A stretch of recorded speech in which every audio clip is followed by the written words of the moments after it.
Okay, this is David Witherspoon. I'm here. It's July the 24th, 2021, Saturday. Want to discuss, it's 3 o'clock p.m. I just want to discuss about life and how we can just learn how to put things as a whole, how things fit as a puzzle, and it's up to us to put the pieces together to make sure they fit. Everything happened for a reason. Everything have its purpose. It's up to us to find God's purpose and our purpose in life and what life has given us.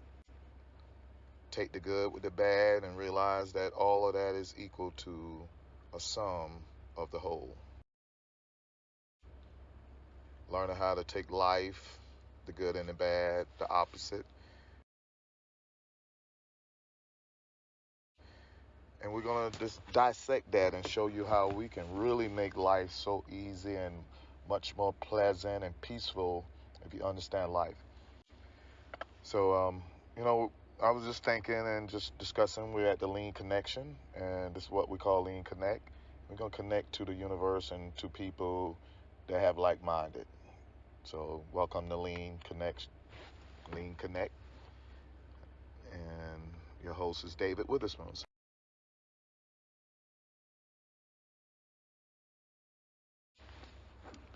My logic is, my goal is to show that everything, even the opposite, female, male, is needed. If you see the bad version of the opposite, if we are male and we see the bad version of a female, we're going to see the bad out of what a female does to us, or they nag us, or they, always, you know, not satisfied. Or we can look at the bad part, and the women can look at the bad part about the men.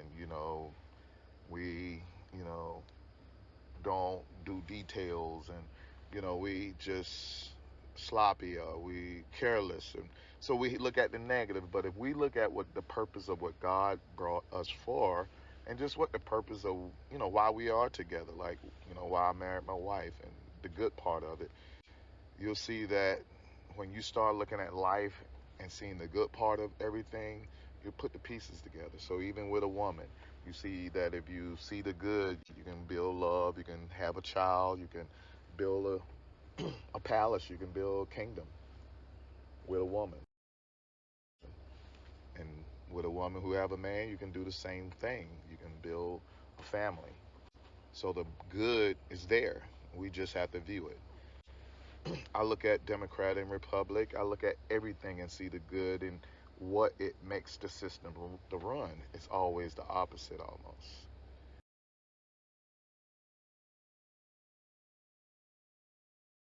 And what we have to look at, we are now, technology is just telling us the truth. We know we have to get away from just having a religious mind and a Christian mindset, just as in a whole, but carry the Christian values, but not the foundation or the principles of how a man set it up. Like, you have to be a Baptist, and you have to go in these orders, and you have to be speaking tongues and stuff. What we have to realize that we follow the principle of Jesus Christ, that principle in the Bible, and follow it, having his like-minded. A lot of people try to read the Bible, and if you don't go in with his mind, then you're you're you're the evil spirit from the Bible. Because if you have an evil mind, your intentions is to try to find hatred or whatever, or divisive, or you know you're gonna find it.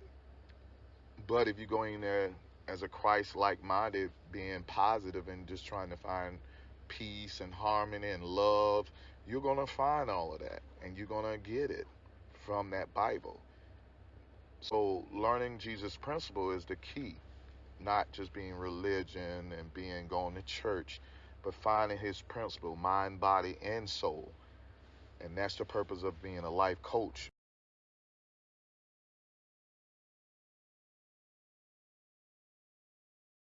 My goal is to be mind, body, and soul, and every day to try to strive each day to do something to improve myself.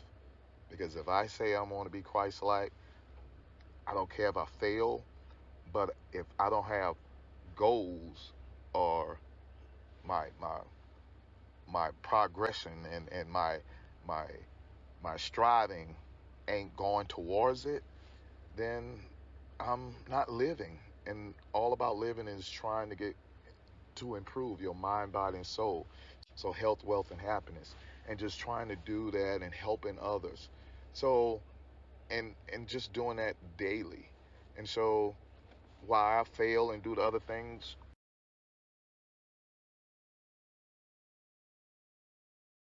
I get better with those. But we just have to learn how to look at things, man. Like I've been thinking about how Christian and Muslim been fighting so long, and the difference of Christian and what they believe and Muslim beliefs. And what I did was just take away the titles, and I really look at the principle of what the purpose of what Christianity was and is, and the purpose of what Muslim and Islam is. And I look at it, and the purpose are identical. We're getting caught up into who say what, she say, but if we really follow and look at the principle of the purpose of the viewpoints, we have to look at paradigm shift and learning how to look at that. Everybody have different perspective, and the person who be able to see different perspective is a wise person, because therefore he know how to think and see the vision of other people. Had it just looked different every time you blink your eyes. So just because you say it's right that time, the other person may see a different way, and you have to learn how to be able to see different perspective, and that's life. And that's why we want you to explore and just go out to different parts of the country and just to see and be exposed to different mindset and different things. So learning that I broke down Christianity and just showing that we know Christianity, and I follow Jesus' principle, and I follow Christianity, and I follow the principle, and I follow what Jesus was, the Son of Man.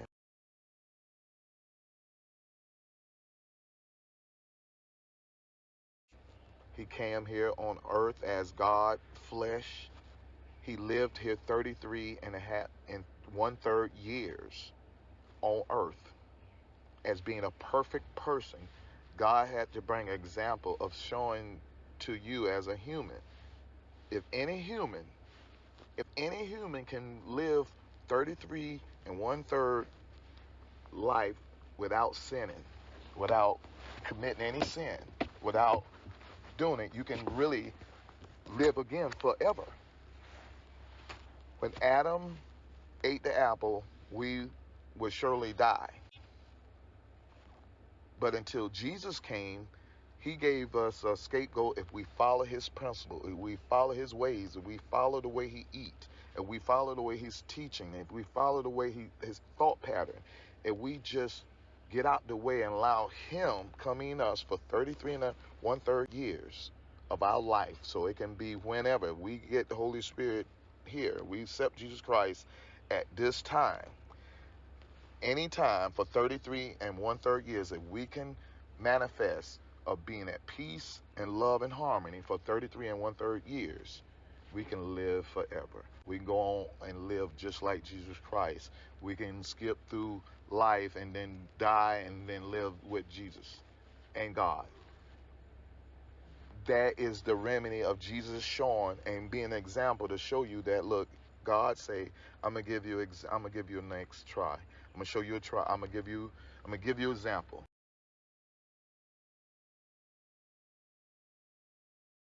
There's no way you can live life if you never saw an example of what my expectation is. as you to live as a human. Let me bring Jesus. Let me bring myself down and show you for 33 and 1/3 years. A lot of people thinking those numbers just came out of the sky. Guys, you have to understand that these things is biblical. Numbers means a lot. Jesus lived 33 and 1/3 years and died and lived forever. And just like in a Mason, you have to be 33 and 1/3, and that's what you're a Mason. That's when you considered as a Mason, as of the powerful, as the highest. And so it's the same years, it's the same degrees, at the same point. So guys, numbers mean a lot, and I ain't gonna go into those numbers. We'll do that later. But guys, I'm just showing you that it's not about how many times you go into church. That will help. Trust me, you have to really, but it's about mind, body, and soul. Jesus ate right. Jesus thought right. Jesus did a lot of things right. And he can't just be spiritual. Can't just say, I'm going to go to church. Jesus was positive. Jesus did not get any argument unless it was about his church and his being and what his purpose was. He was walking for his purpose. Sometimes we walking around here without purpose. That's the first thing we need to get, purpose. And then follow that, and everything else dealing with non-purpose stuff, we don't deal with it. We don't even register in our mindset. That's why nuns know that, and these nuns and these monks, these monks understand that if you live 33 and 1/3 years, you can almost go to heaven.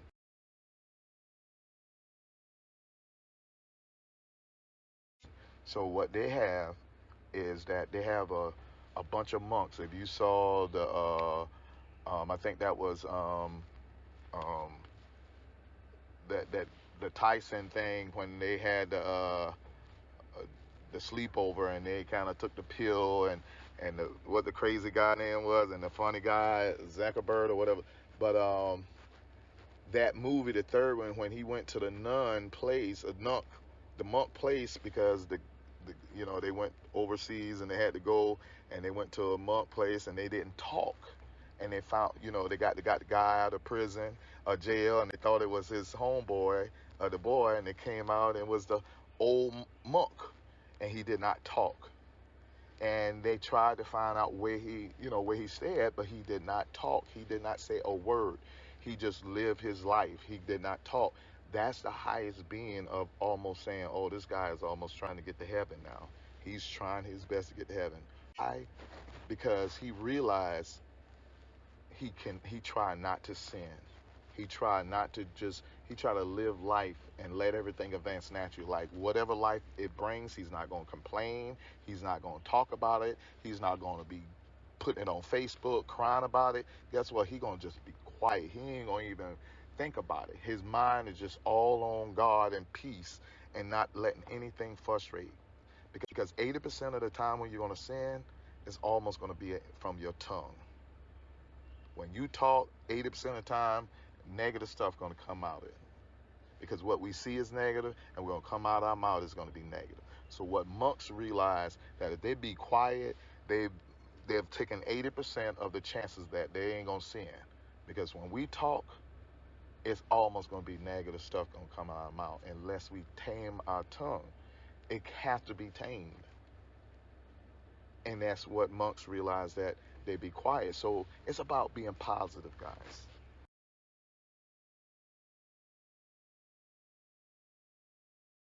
And what my goal is just striving. If I don't get there, at least I can give my kids something to say, okay, I made it to the 5th floor. There's about a million other floors, but at least I made it to the 5th floor. I got my personal training. I learned how to know carbs and know that that's really bad. So I'm gonna teach that. So kids, I need you to carry on the torch, and then now understand what else is new, what else is killing us, or what other thing you can find out about personal training or nutritionists that can help us survive this world. And not only that,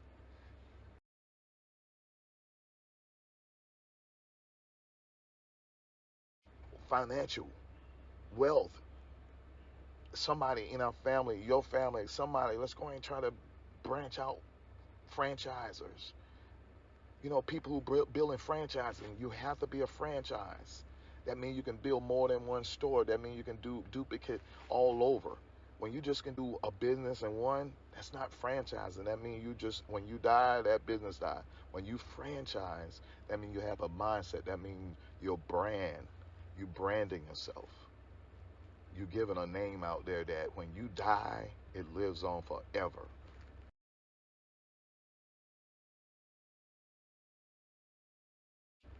Walmart has the biggest brand, but Bill Walton died in 91.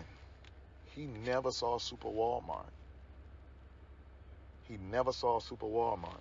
Kmart, Sears, all of them was all top of him. Walmart was the lowest one. They were like big lots now. He died then when they were big lots. But he gave a mission and had a vision statement and had his brand, his logo, and he had everything. He pushed that. And when he died, the company kept on moving. And you have to have a vision and everything. So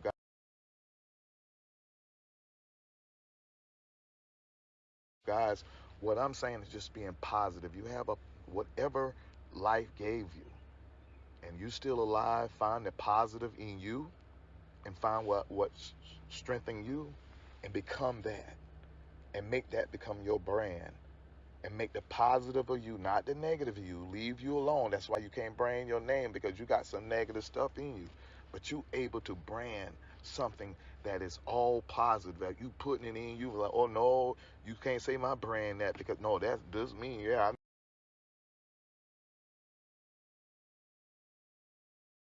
my brand just started 3 years ago, and this all what the brand bring. Don't come here with my brand is about silver spoon. I want to treat y'all with silver spoon, that you had a silver spoon in your mouth, that you deserve that, to feel like you had a silver spoon in your mouth. So when you come in there, do that. Don't come in here 20 years ago, David, I remember. No, that was me. That's David. But right now we representing silver spoon. And it's about positive. It's about bringing happiness. It's about health, wealth, and happiness. And if you can bring that, come on. And sometimes if it don't fit, it just don't fit. It's no negative. We find other places, but I have a brand. And this is what my brand is. And that's what it is. And we work around the brand. And you feed that brand, you feed it, you feed it, you feed it. And it lives forever. And that's what we do with everybody. We brand ourselves. Everybody have their legacy, their own life experience that they can bring in and brand that, the positive.